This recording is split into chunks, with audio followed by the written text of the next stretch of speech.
नमस्कार। देश की संसद में आज आर्थिक भविष्य की तस्वीर पेश की गई।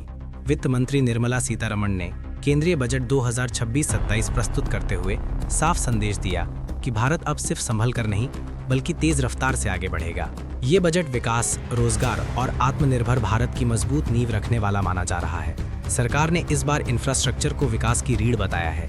बजट में 7 नए हाई स्पीड रेल कॉरिडोर बनाने की घोषणा की गई है, जिससे बड़े शहरों के बीच दूरी घटेगी और कारोबार को गति मिलेगी।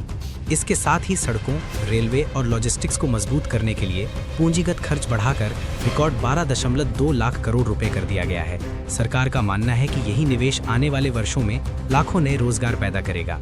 तकनीक और निर्माण क्षेत्र को इस बजट में विशेष प्राथमिकता दी गई है। सेमीकंडक्टर मिशन 2.0 के जरिए भारत को चिप मैन्युफैक्चरिंग का वैश्विक केंद्र बनाने का लक्ष्य रखा गया है। इसके अलावा बायोफार्मा, डिजिटल इंडिया और डेटा सेंटर सेक्टर को बढ़ावा देकर भारत को टेक्नोलॉजी के क्षेत्र में आत्मनिर्भर बनाने की कोशिश की गई है।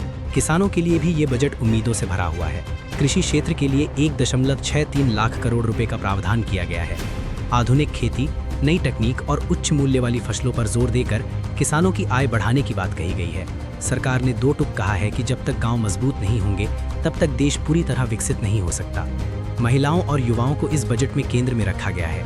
हर जिले में महिला छात्रावास बनाने की घोषणा से बेटियों की शिक्षा को नया सहारा मिलेगा। इसके साथ ही 1 लाख नए हेल्थ प्रोफेशनल्स को प्रशिक्षण देने की योजना से स्वास्थ्य सेवाओं के साथ साथ रोजगार के अवसर भी बढ़ेंगे। स्किल डेवलपमेंट को आने वाले भारत की सबसे बड़ी ताकत बताया गया है। टैक्स को लेकर मध्यम वर्ग को बड़ी राहत की उम्मीद थी, लेकिन इनकम टैक्स स्लैब में कोई बड़ा बदलाव नहीं किया गया है।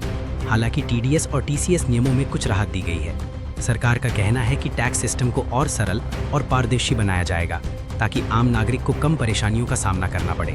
आर्थिक अनुशासन को बनाए रखते हुए सरकार ने राजकोषीय घाटा जीडीपी के लगभग 4.3% तक सीमित रखने का लक्ष्य रखा है। इससे ये साफ संकेत मिलता है कि सरकार विकास के साथ साथ वित्तीय संतुलन पर भी बराबर ध्यान दे रही है।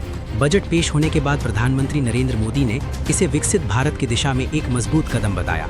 उन्होंने कहा कि ये बजट गरीब, किसान, महिला और युवा सभी के सपनों को नई उड़ान देगा। उद्योग जगत और निवेशकों ने भी इस बजट को सकारात्मक और भविष्य को ध्यान में रखकर बनाया गया बजट बताया है। कुल मिलाकर केंद्रीय बजट 2026-27 को देश को नई रफ्तार देने वाला बजट माना जा रहा है। अब निगाहें इस बात पर टिकी हैं कि सरकार की ये घोषणाएं जमीन पर कितनी जल्दी और कितनी प्रभावी तरीके से लागू होती हैं। इसी के साथ हमें दीजिए इजाजत। नमस्कार।